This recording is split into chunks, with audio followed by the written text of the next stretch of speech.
World War II, the largest, most brutal conflict of all time.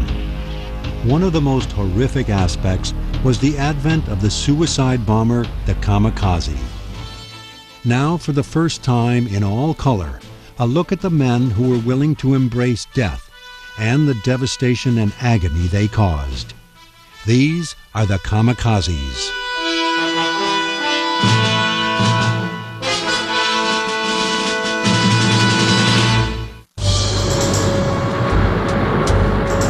Every time one country gets something, another soon has it. One country gets radar, but soon all have it. One gets a new type of engine or plane, then another gets it. But the Japs have got the kamikaze boys, and nobody else is going to get that, because nobody else is built that way. Captain John Thatch, Operations Officer to Admiral McCain. By January 1945, 100 American ships were sunk or damaged, including 2 escort carriers sunk, 9 larger carriers damaged, 5 battleships damaged, and there had been 4,000 American casualties. All of that damage was done by 400 Japanese suicide bombers aided by 100 escorts. Was the worst yet to come? The answer to that question would be yes.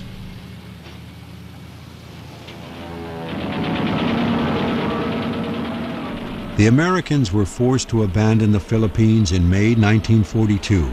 Now, starting with October 1944's Battle of Leyte Gulf, they were making the final push to regain the islands. Rear Admiral Takejiro Onishi decided to evacuate what was left of his special attack units, taking with them the remainder of the useful aircraft. He left behind the ground crew and mechanics who had so creatively kept the most dilapidated planes in good enough shape for one final mission. They were ordered to stay behind to fight as infantry down to the last man in their own kind of suicide mission. The pilots themselves continued to have a range of emotions about their missions, a range as varied as the individuals whose volunteering was becoming a lot less voluntary. In fact, reprisals for not answering the call were so severe, some pilots were virtually ordered into their new special attack units. Not everyone felt the compulsion to die.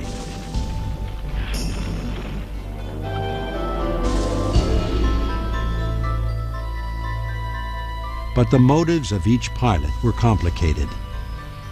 The vast majority were quite sane. They were doing their duty. They were fulfilling a lifetime of training in samurai ethics and Bushido spirit. Please congratulate me. I have been given a splendid opportunity to die. How I wish I could be born 7 times, each time to smite the enemy. I shall return in spirit and look forward to your visit to the Yasukuni Shrine. Flying Petty Officer Matsuo Iseo. With kamikaze units now depleted by their successful missions, a fresh unit was formed on January 18th. They celebrated with a mission to seek out the American fleet off the coast of Formosa. 2 of those planes crashed into the USS Ticonderoga, then just 1 month old. The ship was only saved by the quick thinking of its damage parties as directed by Captain Dixie Kiefer. He purposely flooded the port side. The tilt helped put out the fires. After a busy January, U.S. military planners used a momentary lull in the hostilities to rack their brains about how to counter the suicide plane development. With the Philippines more or less under control, Admiral Halsey withdrew his carrier fleet from the area as he tried to piece together a solution. Even after 4 months of devastating attacks, the only effective defense the U.S. Navy utilized was shooting at the incoming planes until they disintegrated.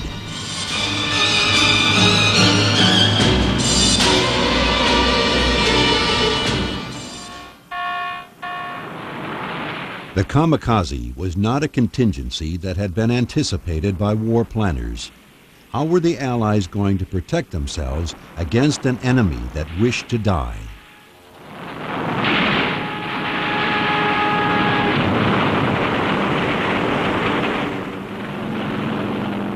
The first line of defense were the CAPs, or Combat Air Patrols, launched in an attempt to find the enemy before the enemy found them. CAPs were groups of carrier-based fighters whose purpose was to seek out any threats before they found the fleet. The Allies began to see the two main methods of both high and low altitude kamikaze attacks. So the patrols flew in groups that watched the skies from 3,000 feet to 25,000 feet.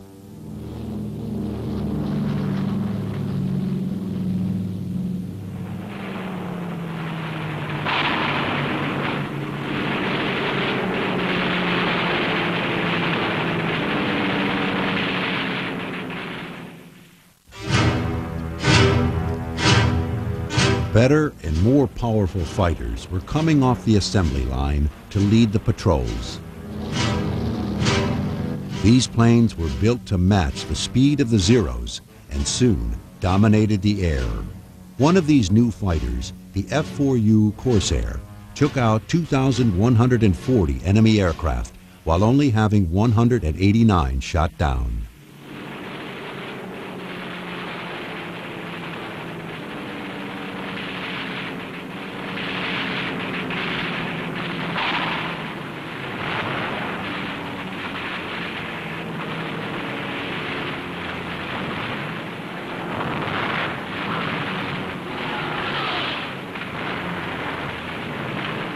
Squads had nicknames like the Big Blue Blanket for the color of the aircraft, which would cover and protect from the skies above. If a kamikaze did get past combat air patrols, the next line of defense were a ship's anti-aircraft guns.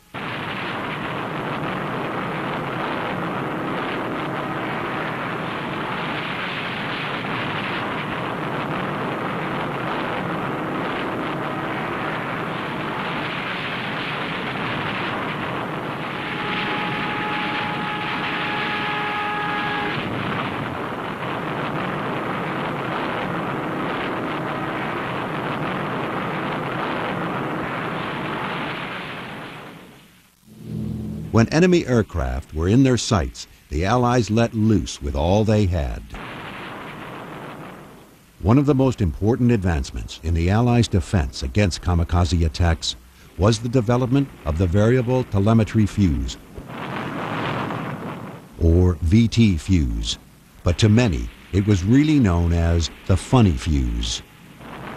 The VT fuse was in essence a miniature radar that was placed in the anti-aircraft ammunition of the 5-inch guns.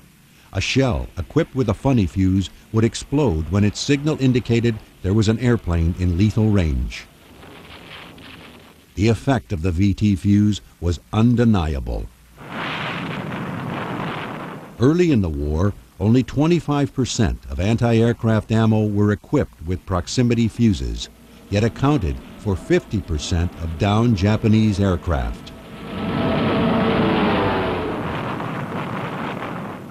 By 1945, ammo installed with the VT fuse shot down 6 enemy aircraft for every one shot down without it.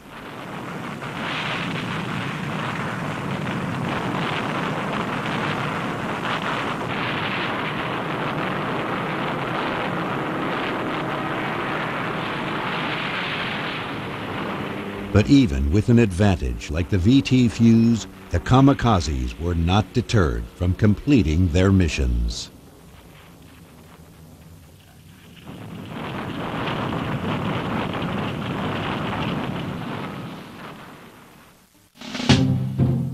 The Allies' best bet when it came to knocking out the Japanese aviation industry and the kamikazes it supplied was the newly introduced B-29.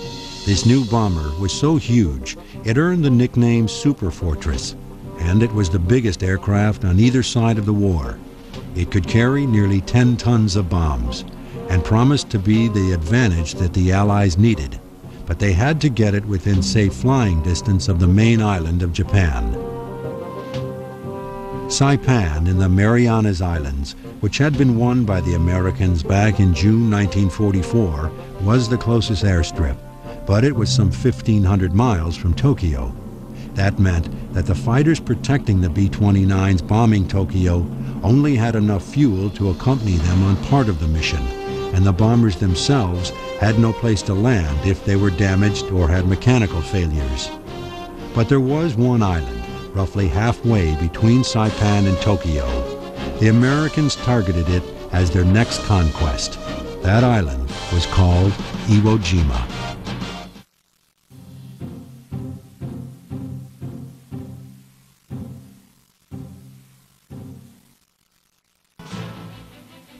Because it was the only suitable site for an airfield between the Marianas Islands and the home islands, the Japanese knew that one day they would have to defend Iwo Jima.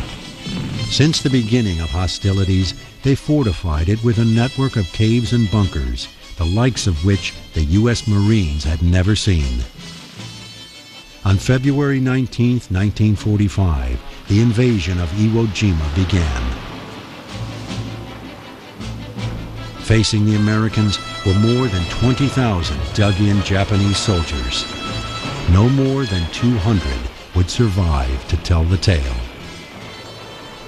Though there was a slim chance of survival, these last-ditch efforts were their own kind of suicide mission.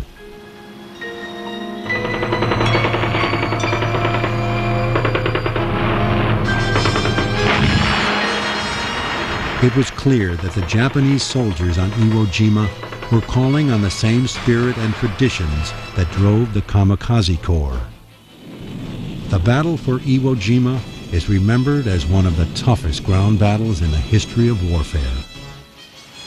The Allied landings were supported by a huge armada, doing its best to soften up those dug-in fortifications. The Kamikazes, now operating from Formosa, or present-day Taiwan, were preparing to reduce the power of that fleet. Initially, very few of them got through. Then, on the third day of battle, the USS Saratoga was pounded by 4 separate ramming attacks, causing such damage that her flyers who were up in the air trying to shoot down the bogies had nowhere to land. Saratoga Action Report, 21 February 1945, 1700 hours. Number 1 plane, hit and on fire, crashed into starboard side, penetrated hangar deck. Violent explosions. Number 2 plane, hit and on fire, hit water and bounced into starboard side at waterline. Number 5 plane, hit and burning, headed for bridge, carried away antenna and signal halyard, crashed into catapult and exploded violently.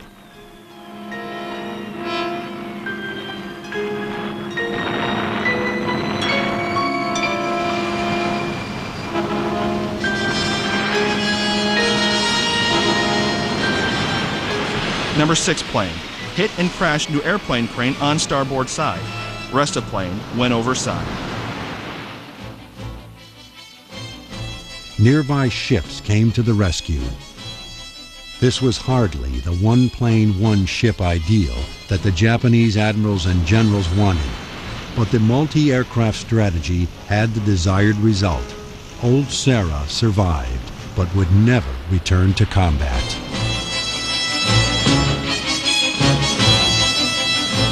On the same day, an escort carrier, the USS Bismarck Sea, was sunk by 2 kamikazes. This was the 3rd Jeep carrier sunk by kamikazes since they began operations. These baby flat tops were only around 500 feet long, compared to the 900-foot Essex-class ships like the Franklin, the Intrepid, and the Hancock. Jeep carriers were never designed to take a direct hit. They were merely converted merchant ships meant for training and escorting duty. Now 3 of them rested at the bottom of the ocean.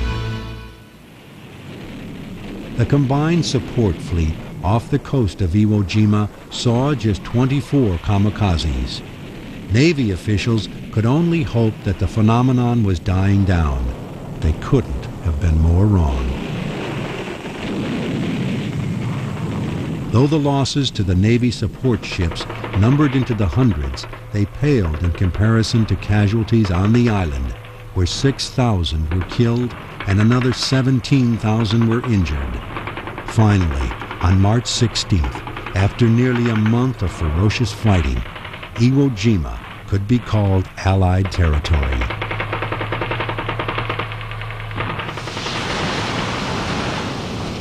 As the island hopping entered a brief quiet period, some of the carriers were removed back to their base in the Caroline Islands, over 1,200 miles from Iwo Jima. It was thought they'd be safe there. On the evening of March 11th, as the sailors were chatting before their nightly movie, some of the men saw a lone plane in the sky. John Montserrat was aboard the USS Langley when his friend pointed out the plane. Tom said, "Look at that idiot flying around up there without any wing lights." That idiot, a fully armed kamikaze, dove his airplane and his bomb into the Randolph.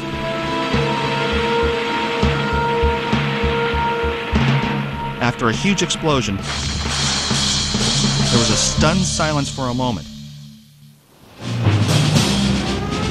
And then pandemonium, as ship after ship went to general quarters, darkened ship, and manned their guns. John Montserrat, USS Langley. On March 19th, 2 U.S. carriers fell prey to conventional dive bombers within 2 minutes of each other. The Wasp and the Franklin were both reminded that so-called old-fashioned weapons could be just as deadly as kamikazes. The blasts from the Franklin could be heard on the USS Bunker Hill, stationed 50 miles away. Over the span of the war, the Franklin and its crew became the most decorated in Navy history. 2 men aboard the carrier earned the Medal of Honor that day for extraordinary heroism during armed combat. One of them was Father Joseph T. O'Callahan, seen here giving last rites. O'Callahan earned the award by helping men find escape from within the smoky corridors and for directing the damage control efforts. His commander called him the bravest man I ever saw.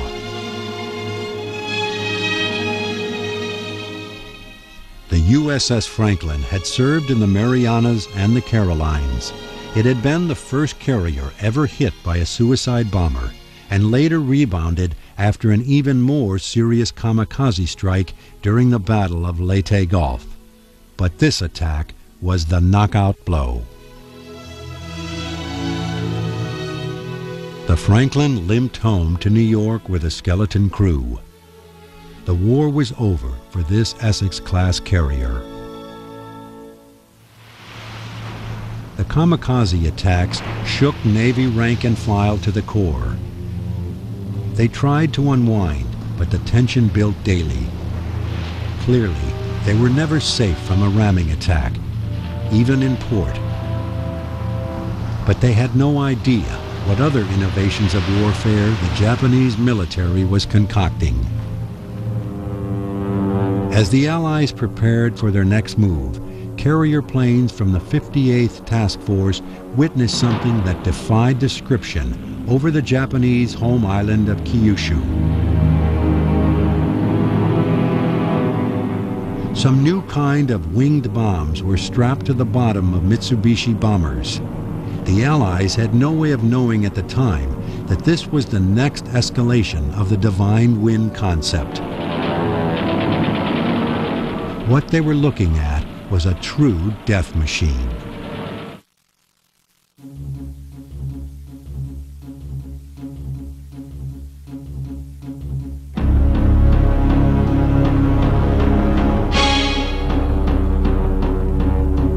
reality had to be faced. The Japanese people might one day have to defend their homeland from invasion by the American demons and their fortress-like bombers.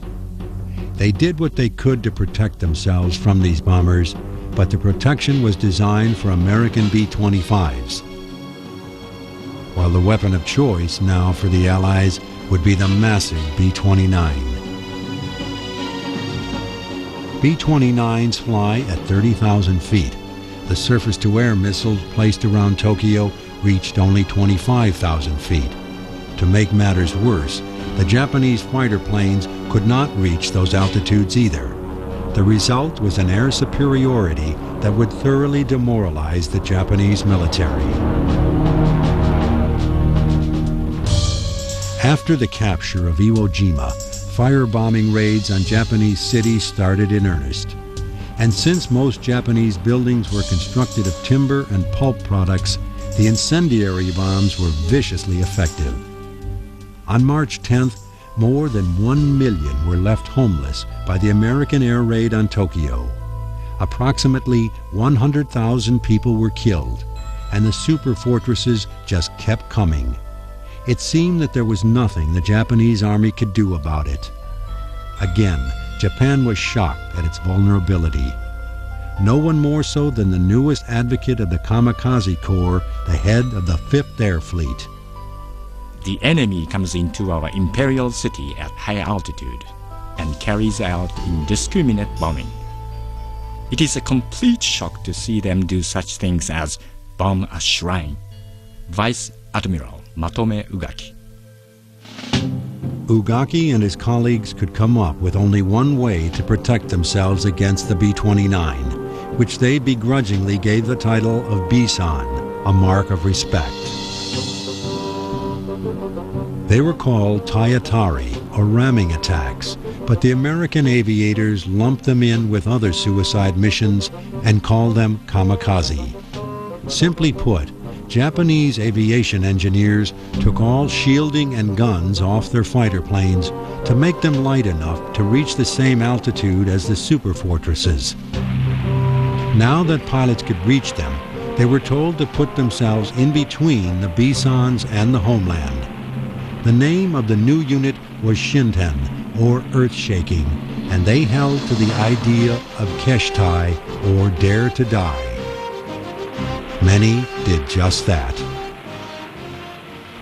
When you saw one of those guys coming at you, said a member of one American bomber crew, it put a fear into you like you've never known. But the number of U.S. bombers was too overwhelming.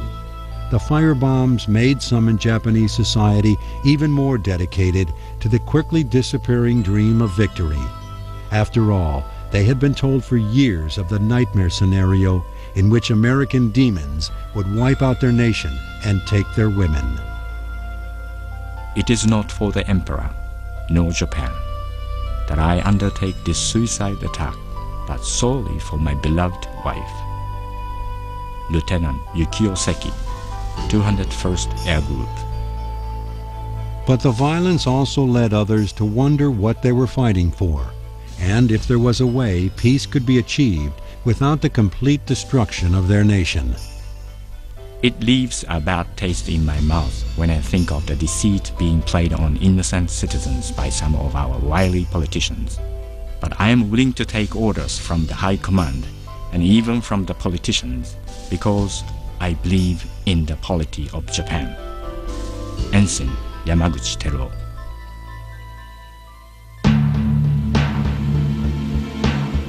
At the same time, the Japanese developed a new chapter in suicide weaponry, the Oka, or cherry blossom bomb.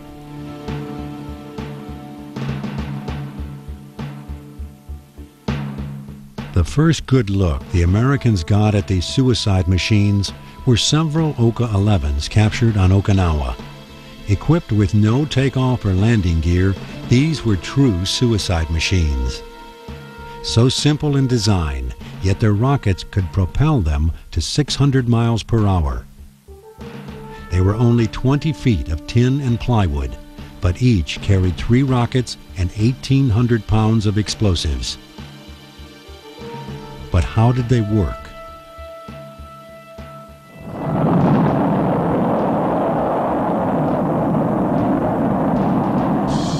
Germany had startled the world with their V-1 and V-2. The German buzz bombs were used to amazing effectiveness against Britain, but they were blind bombs. Hitler's army merely pointed them using the best coordinates they could manage at the time and hoped to hit a significant target. The Nazis weren't completely satisfied with the devastation and thought, what if a rocket bomb could be steered? The Japanese were impressed with the technology that their Axis power friends were sharing with them, and they took it one step farther. The Allies may have called the Japanese rocket-propelled weapon the fool's bomb, but it was chillingly clever. The idea was that the Oka rode below a Mitsubishi bomber, which the Allies named the Betty bomber. When the bomber approached the target, the pilot, part of the specially formed Thunder Gods unit, would climb down to the plane through the bomb bay. He would then speed toward the intended ship, with no other way to land but to crash. The speed was so blindingly fast that gunners hardly had a chance to aim. On the day this footage was shot in March 1945, U.S. flyers noticed winged bombs underneath the Bettys they were attacking. They had no way of knowing they were suicide planes. All of the Bettys were shot down before they could release their payload. But the Okas would be back the following month to play a part in the sinking of an American destroyer and damaging a few other ships. Still, the Thunder Gods never truly had the opportunity to display what their powerful weapons could do. Also being constructed during this time were the Shinyo, or ocean-shaking boats, small vessels originally designed to drop depth charges alongside offshore ships. The people steering the craft had a narrow margin of escape. As the war got more and more hopeless, the kamikaze concept spread to other kinds of vessels, even these small boats powered by automobile and truck engines. The bows of these boats were loaded with explosives. They were meant to ram invading vessels close to shore. A plunger mechanism was added to ensure a massive explosion upon impact. Another method of special attack was born. As with the kamikaze planes and Okas, the boat, the explosive, and the driver were one unit, one bomb. Almost completely undamaged, a flotilla of so-called suicide boats is discovered. When the Allies occupied Japan, they found hundreds of these boats, with evidence that many more were planned, all designed to thwart invasion of the homeland. It was more evidence of the government's commitment to preserving the Japanese spirit, even if it meant losing the Japanese people. Suicide attacks could be launched in many ways. These midget submarines were actually human torpedoes intended for a two-man suicide crew. They were called Kaiten, or heaven shakers. Various models were the five-man Kaiyu, called the Sea Dragon, and the Koryu, another tiny two-man sub. They were originally intended as stealth versions of their larger cousins, but by 1944, their conventional torpedoes were packed with hair-trigger charges, and the operators of the boats were instructed to simply ram them into their target vessel. Japanese I-boats like these were quickly converted into motherships for these new mini-subs. In addition to regular torpedoes, they could now release these human torpedoes as well. They would sneak into a suitable range without detection, then release their Kaitens for a guaranteed hit. The suicide subs made their debut in a spectacular fashion with the sinking of this oiler, the USS Mississinewa. Kaiten also sunk another destroyer escort and damaged several others. Records show that the Japanese were gearing up to produce many more of these suicide subs for the inevitable invasion of Japan. One can only wonder how much devastation they would have wrought. But the most incredible plan for a special attack was to take place off the coast of Okinawa. By the spring of 1945, the once proud Japanese Navy had been reduced to a handful of ships, with precious little fuel left even to operate them. The admirals of Japan hatched an idea to stave off the inevitable invasion of Okinawa, the logical stepping stone to the home islands of Japan. The plan was to send 10 ships, virtually all that was left of the fleet, on a suicide assignment. Included would be the pride of the nation, the Yamato, the largest battleship ever built. The plan was to beach the Yamato. All 2,498 sailors aboard would man the guns until, one by one, they were all silenced. The crewmen never got a chance to display their Bushido-driven valor in combat. On the way to its date with destiny, the fleet, including the noble Yamato, met torpedoes launched from carrier planes of Admiral Mitcher's fabled Task Force 58. Mitcher's men were battle-hardened after involvement in every major action since the Marshall Islands in January of the previous year. It took a concerted effort from all of them to sink the mighty Japanese battleship. Perhaps Admiral Onishi was right after all. The Yamato might have done more good melted down and used for scrap to build airplanes. Gone with the Yamato was the hope for an easy victory at Okinawa.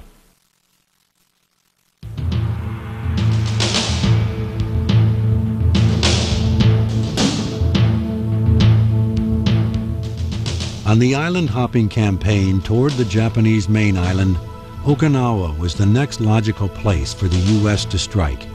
Both sides knew it. It was the largest island in the closest island chain to Japan proper. The Americans would need that springboard for final victory. At the time of the initial landings on April 1st, 1945, 155,000 men were deployed in Operation Iceberg. By the end of the battle, some 300,000 American troops were committed to the vicious fighting. Waiting for them were 120,000 dug-in Japanese troops, 5 times as many as had so skillfully defended Iwo Jima. Supporting the Allied invasion was the largest fleet ever assembled. More than 1,200 ships of all kinds participated, including the contribution of the British fleet. To the Knights of the Divine Wind, this was an irresistible target. And they came out in waves. One sailor called them a swarm of angry bees. Another compared them to Indians circling a wagon trail. Colorful descriptions aside, the waves of kamikazes were so intense that most of the U.S. aerial assault runs were diverted to destroying their air bases. The fleet was so massive and the kamikaze corps so important to the imperial cause that Japanese soldiers on the island were told to cease fire while the kamikazes did their work.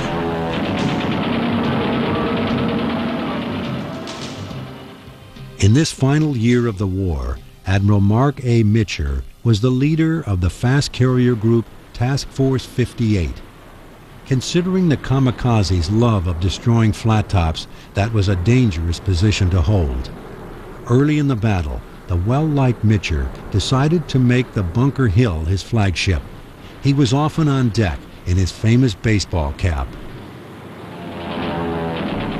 On May 11th at 10:04, he got an up-close look at the hazard that his sailors had been dealing with for months.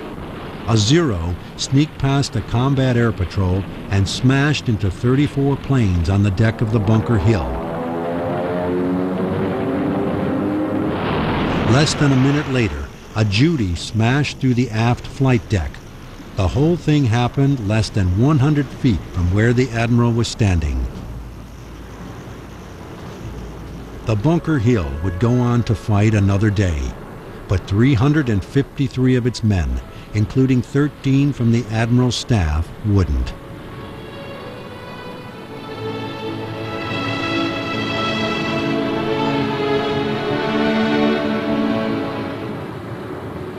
As the Bunker Hill made its repairs, Mitcher prepared to transfer his flag to another flat top. His entire quarters had been destroyed, along with all of his records. Here we see the Admiral and the surviving members of his staff boarding the USS Enterprise, hoping to command from this vantage point. But just 3 days later, the Enterprise fell into the sights of 28 enemy aircraft. One of them got through the ack-ack fire to hit smack into the middle of the ship. Legend has it that while all around him hit the deck, Mitcher was on his feet for the entire affair. Although the old lady sustained relatively light casualties, the physical damage was severe. She had fought in every major battle in the Pacific Theater, but this was the last day of the war for the Big E. For his part, Mitcher transferred once again, this time to the USS Randolph, which had taken its own lumps that fateful night at Utility back in March, when all hands went to general quarters instead of the nightly movie. He had more reasons than ever for pleading with the Pacific commander to finally get rid of those kamikaze air bases. With still no tangible way to repel the aerial kamikazes, the Commander-in-Chief for the Pacific Theater, Admiral Nimitz, conferred with other high-ranking officials and even put out a call to everyone in the fleet for ideas on how to reduce the menace. Someone, although history does not know exactly who, came up with the picket defense. It involved sending smaller craft, destroyers and minesweepers ahead of the fleet in the hopes of picking up the kamikazes on radar before they hit the main fleet and the Navy's precious aircraft carriers. It was a dangerous assignment, and some of the men called the pickets tethered goats, after the age-old shepherd's trick of sending the weakest of the flock to be attacked by wolves to save the rest. Indeed, the desperate kamikazes, wanting to do anything to avoid returning home to face the shame of failure and the prospect of preparing once again to die, descended on these smaller craft with a vengeance. It seemed by this point that a kamikaze would go after any kind of Allied vessel, from battleship to troop transports. Although the picket defense worked, the casualties were high, as were the numbers of sinkings. On April 6, 1945, the destroyer USS Bush was manning radar picket number 1 off Okinawa. At 3:15 p.m., a single-engine fighter, codenamed Jill, slammed into the stacks of the Bush. Its bomb took out everything from the engine room to the galley and sick bay. I was one of the first to get up the ladder to the second level. Most of the men didn't make it up because of the steam. Once topside, we found out what kind of shape we were in. We were burning below decks and dead in the water. Frank Grigsby, water tender 3rd class. There were still a dozen hellbirds in the sky, and every time a nearby vessel would approach to help the Bush, it too would be attacked. Then another plane hit the ship. The flames subsided, but it was a lost cause. Captain Rollin E. Westholm was the last to leave the ship, and then only after the doctor threatened to shoot him off. We were watching the bridge in the bow burn when she finally slipped into the water. The flag that flew so proudly on the bow was the last thing I saw go under. I cried. James Oakey Reeder, USS Bush. Many were saved that day by nearby rescue ships.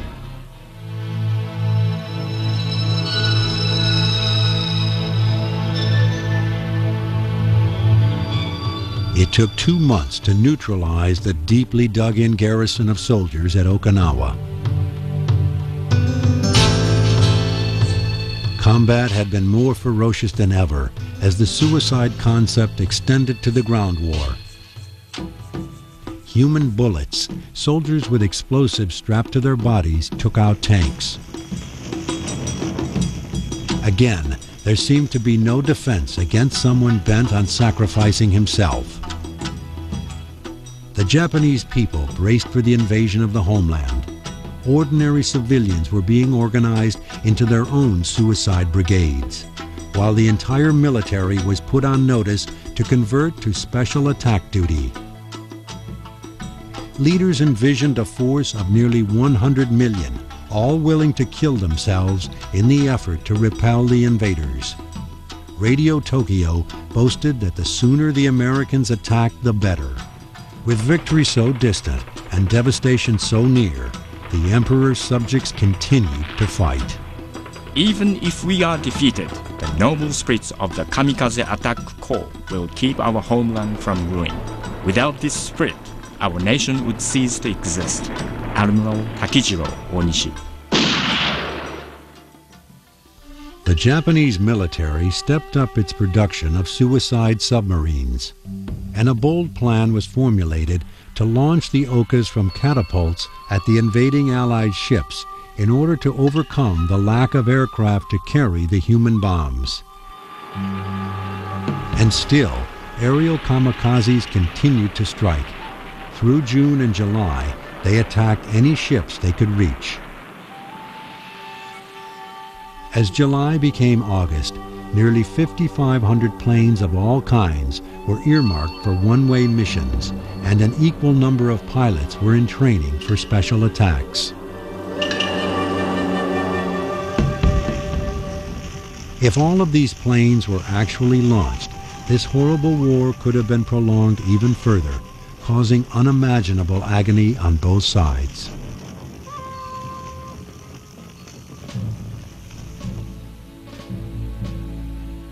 Some historians believe that the prospect of widespread ramming attacks directed against an invasion of the main Japanese island contributed to President Harry S. Truman's decision to unleash the atomic bomb.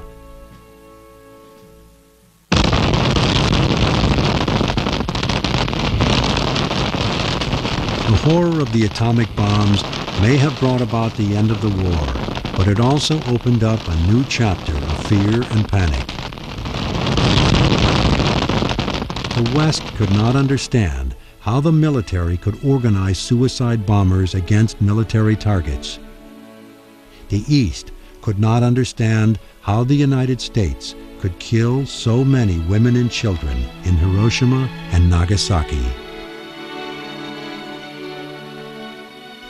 On August 15, 1945, the impossible happened.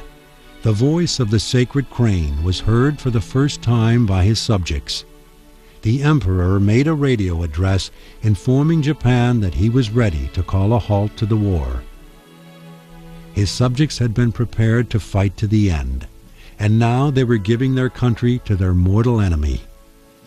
Hundreds committed suicide so as not to face the dishonor. After hearing the Emperor's words, Admiral Ugaki, the revered head of Japan's Fifth Air Fleet, boarded a plane in search of the enemy and implored his pilots to carry on with the struggle. He was never heard from again. Harakiri was the samurai's way of avoiding shame through ritual suicide. In the final days, Harakiri was invoked by the father of the kamikaze. Exhausted, Admiral Onishi, father of the divine wind, followed the men he directed to death. Finally, peace came with the signing of formal terms of surrender on September 2, 1945. The solemn ceremony took place aboard the battleship Missouri, which had shrugged off kamikaze attacks herself. Since then, the two countries have become allies. the era of the kamikaze seems a nightmare dreamt long ago. A poem by Admiral Onishi, the architect of the Japanese Special Attack Corps, says it all. In blossom today, then scattered, life is so like a delicate flower. How can one expect the fragrance to last forever?